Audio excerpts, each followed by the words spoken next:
So check this out. Warner Brothers isn't just throwing up a few sets for the new Harry Potter series.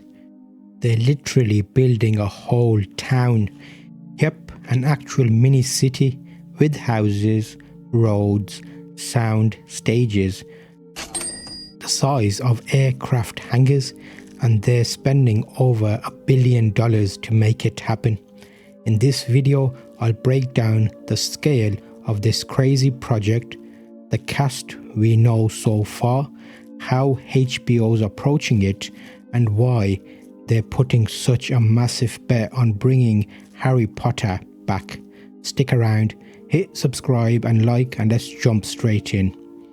Normally when you hear TV reboot, you expect a couple of sound stages, some green screen work, maybe a digital Hogwarts backdrop. Nope, forget that. Warner Brothers has gone, you know what, let's just build our own town. Reports say they're pumping about £1 billion, that's 1.27 billion US dollars, into expanding Leavesden Studios in Hertfordshire. And this isn't just a facelift, they're building a production hub that'll function almost like a small city. New roads, car parks, massive sound stages, housing for animals, on-site schools for the child actors, even a medical centre. They're locking in for the next decade of filming, not just one quick season. This makes it really epic. I feel like they're doing this will make sure that they've got a nice, easy workflow production so we get really quick episodes. And yes, because this is Harry Potter, there's animal housing, owls, cats, toads, rats, maybe even a giant spider or two. Don't worry, Warner Brothers has said no animals will be kept overnight. Think of it more like luxury daycare for magical creatures. Now that's amazing. What about the actual sets? They're not just copy pasting from the movies. One example is Privet Drive. The original films, it was a very plain suburban house in Bracknell. For the show, they're rebuilding it from scratch at Leavesden, but this time in a mock Tudor style. So instead of boring and boxy, we might get some interesting, sharper and more detailed views, a fresh visual identity. And building it in-house means no neighbours complaining, no real estate headaches, just total creative control. Smart move if you're planning to film for 10 years straight. Okay, on to the big question. Who's playing Harry, Hermione and Ron? According to reports, the new trio has already been cast. I did a nice episode on my Wondatell channel sharing this, so check that out and follow me at X at Wondatell to see more about that. The trio has already been cast, all young, all British and all about 11 years old. The kids are about to go global overnight. Remember how Daniel Radcliffe, Emma Watson and Rupert Grint went from unknowns to household names? Same story here, but in an even bigger, more media saturated world. There's loads of leaks. We're seeing little footage of them coming out and doing footage work behind the scenes, and all of that has been shared on my channel, so keep a close eye on that. What do we know about the adult cast? John Lithgow is stepping in as Dumbledore, Janet McTeer as McGonagall, Pape Azedu as Snape, Nick Frost as Hagrid, Paul Whitehouse as Filch, and Luke Talon as Quirrell. A bold mix, some choices raised eyebrows, but it's clear they're not trying to mimic the old films, they're building something new. Let me know how you feel about that.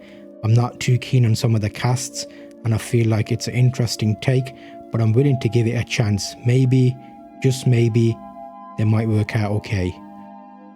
So why all this money, this infrastructure, this decade-long plan?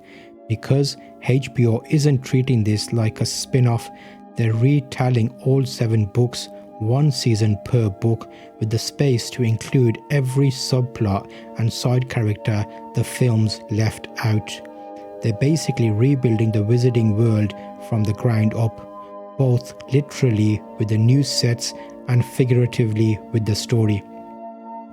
Bottom line, this isn't just a reboot, it's a $1 billion reset button for Harry Potter, new cast, new sets, and brand new private drive, even a purpose-built town for production. And whether you're excited or skeptical, one thing's certain, HBO is not messing around. So what do you think? Smart move or waste of money?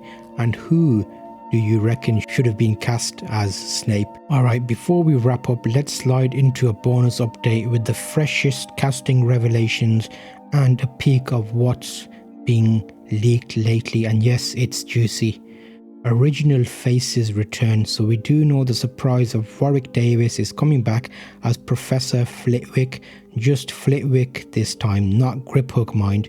Reports confirm he's the first actor from the original films to officially reprise their role for the HBO reboot. Talk about heritage castings done right. The Weasley family's been expanded. The Weasley clan is assembling fast. Ginny, Fred, George and Percy are all officially cast. Gracie Cochrane as Ginny, Tristan and Gabriel Harland as the twins Fred and George, Rory Spooner as Percy. The news dropped recently, filling major gaps in the extended family storyline. Still waiting for a few, but I wanted to bring this to you in this update. Professors Hogwarts staff. Serene Saba is stepping into Professor Sprout's green robes, Richard Durden as the ghostly Professor Binns, Brid Brennan as the meticulous Madame Pomfrey, plus Lee Gill is now Griphook, finally giving that role to someone other than Davis. Voldemort is still a mystery. Even with all these castings, one character remains sealed in mystery. Voldemort, no actor confirmed yet, and rumours are flying. Candidates like Cillian Murphy and Christian Bale are circulating, but expect HBO to sit on that reveal until it counts. On the rumour front, fans on Reddit and various forums have notified a pattern. HBO tends to announce casting or drop fuzzy costume photos right before on-location shooting begins, like at King's Cross or near the Dursleys' house. It feels like they're giving us a first official look before any real leaks can surface from other sources. There's also chatter about a potential small-time cast member, Andrew Brooks, being spotted, and speculated vintage faces are returning and classic supporting characters are getting fresh new life. Voldy remains cloaked in shadows. Stay tuned. These cast reveals and smart publicity moves are just the start of HBO is mixing surprise, nostalgia and strategy to keep Potter fans on their toes. I would definitely love you to check out my other video in this series where I went through and reimagined every episode of the new HBO Harry Potter series episode by episode in my vision, what I would like included. I'll link you in the end cards to that full uncut binge version of episode 1, all 8 episodes. Enjoy that and I'll see you on that episode next.